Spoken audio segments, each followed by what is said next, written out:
Then came the morning that sealed the promise. Your buried body began to breathe, and out of the silence, the roaring lion declared the grave has no claim on me. Amen. I love singing that truth. This is Living Hope Land. Welcome to this page. I'm Phil Wickham. I'm sitting here in Lessons in B, but today, I guess, it should be called Lessons in P. Since my name starts with P. But yeah, we're talking about living hope, all things living hope. I love singing about hope, and hope has kind of different definitions depending on who's saying it and what circumstance, and it's almost different words when you talk about like what my kids hope for Christmas is a totally different hope than what we talk about when we're reading the scriptures. You know, they have this hope that's like based in an uncertain future, like they hope they get something. It's like a wish for an uncertain future. But in Jesus, when we talk about hope, it's more like waiting than it is wishing. It's you're waiting in expectation on the promises of God to be fulfilled, on a God who's always faithful to his promise, you know. I had the honor and privilege of being a part of writing this song with Brian Johnson from Bethel. And we wrote it all through text. I remember when we finished, I remember seeing those little bubbles come up on the text message, just seeing him write something after we finished the last line, which was this verse I just played. Not that chord, this chord. The verse I just played, you know, then came the morning that sealed the promise. Your buried body began to breathe. Out of the silence, the roaring lion declared the grave has no claim on me. And that was like the final verse that we wrote. And I remember seeing those little bubbles on the text thread, and it popped up just like, all they said was, dude. And the next thread was like, I think we've got something special here. And I agreed with him, and since then we've introduced it to our churches, and it's become an anthem at our respective churches, and then even already in the last, since we released it, it's been amazing to see it, other church communities grab onto this song, and so excited to, as the writer, to be introducing it here on the worship initiative.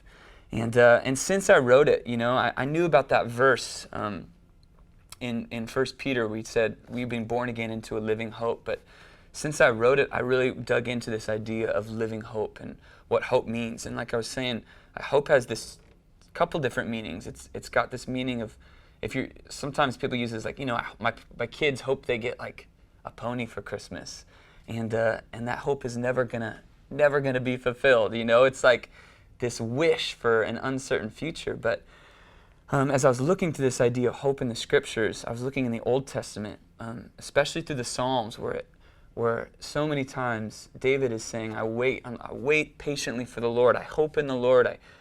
So many times where we read the word wait through the Psalms, I waited patiently for the Lord, and he inclined. He turned his ear to me, and he heard my cry. That word wait could be translated into hope. It's this ancient Israeli word, Hebrew word called kavah, Q-A-V-A-H.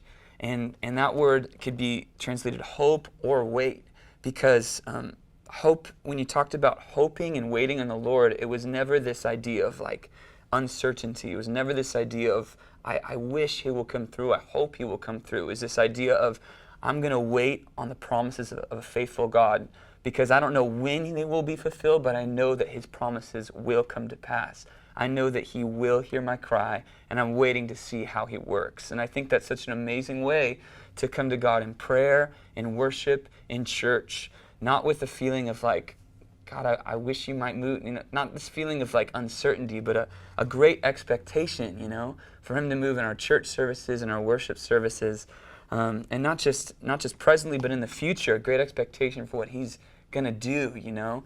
And I think that certainty in our hearts, it changes the way we pray, it changes the way we worship, it changes the way we interact with people, it changes the visions, and it informs everything, you know. When what we hope in informs everything in our life, what our dreams are, what our goals are, how we treat people, how we parent, our spouses, you know, because if our hope is truly in the certain promises of a faithful God, it just like, it completely shapes the way we live. And that's why I think this is a beautiful idea of living hope. Our hope is in a living person. It's not in circumstance. It's not in gaining money. And as Christians, our hope is in the living Christ, but also as we put our hope in the living Christ, it's this twofold meaning that it becomes a living hope in us, where it's not just this hope for the future, but it's a hope that informs today. It's like living and alive. So I love what this song means. I love the past of all the truth behind it. And it's been so sweet to watch my local church, Harvest Christian Fellowship in Southern California, really grab onto this song. And it's my honor to kind of introduce it to you today. So, Living Hope Land, this page, you've got chord charts. I think you've got explanations in the key of in C fingering. I think you've got G fingering, where you capo on capo 5 and playing G. You've got all the way to the drums and the tracks and everything you need. But I want to show you the way I play it with my band live. On the record, this song is in E flat, but playing in E flat without a capo is way beyond my skill. So I use a capo. Thank God for capos, right? And I play in D fingering. And so there's not many chords in this song. The first, you got to know D.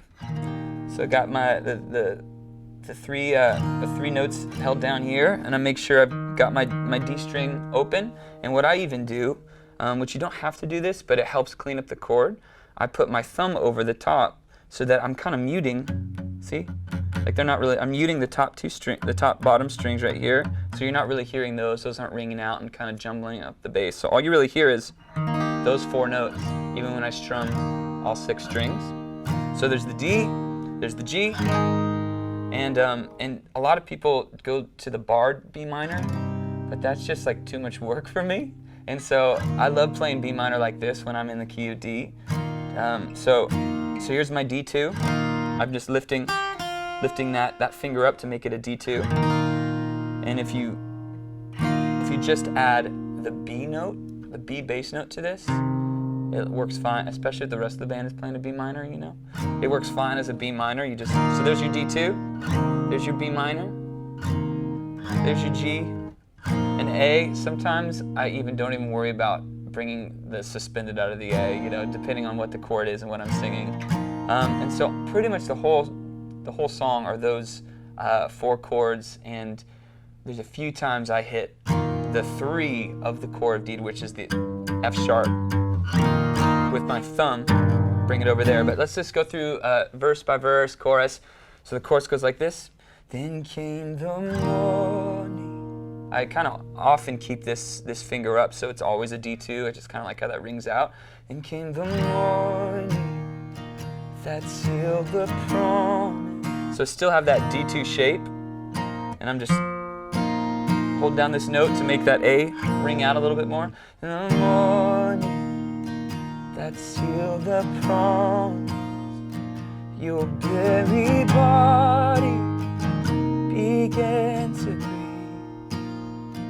Out of the silence, the roaring lion declared the grave has no claim on me. So that's every verse, really simple, just those 4 chords. And then the chorus starts on that G. Hallelujah, praise the one who set me free. So it's those same 4 chords, just done in a little bit different pattern. G, D, A, B minor. Hallelujah, death has lost its grip on me. You have broken every chain. There's salvation in your name, Jesus Christ, my living hope. So this song is really simple if you know those 4 chords. And the only time I really make a variation from those 4 chords is I throw in the D over F sharp, if you're talking about being in the key of D, is when at the end of the 3rd verse where it says, declare the grave has no claim on me. I hit the B minor, and then I get that the D over F sharp in there to kind of, I like how it kind of is a great passing chord to make that tag come back again, and it builds some tension a little bit. So declare the grave has no claim on me. Jesus, yours is the victory. So that's what I do. I just kind of hang out right there in the key of D, Oftentimes just moving one note to go from chord to chord, keeping this E string ringing out quite often too, just to keep that open feel. So pretty easy to play. I hope this song, if you guys introduce it into your camps, into your communities, I hope it's a blessing. It's been such a gracious blessing from the Lord for our communities, and I love singing about hope. I love that we, as a Christian community, a global community, can take on the word hope in a bigger, more meaningful, more eternal way than anyone else in the world. And it's meant to be shared. It's meant to be sung about. It's meant to be celebrated.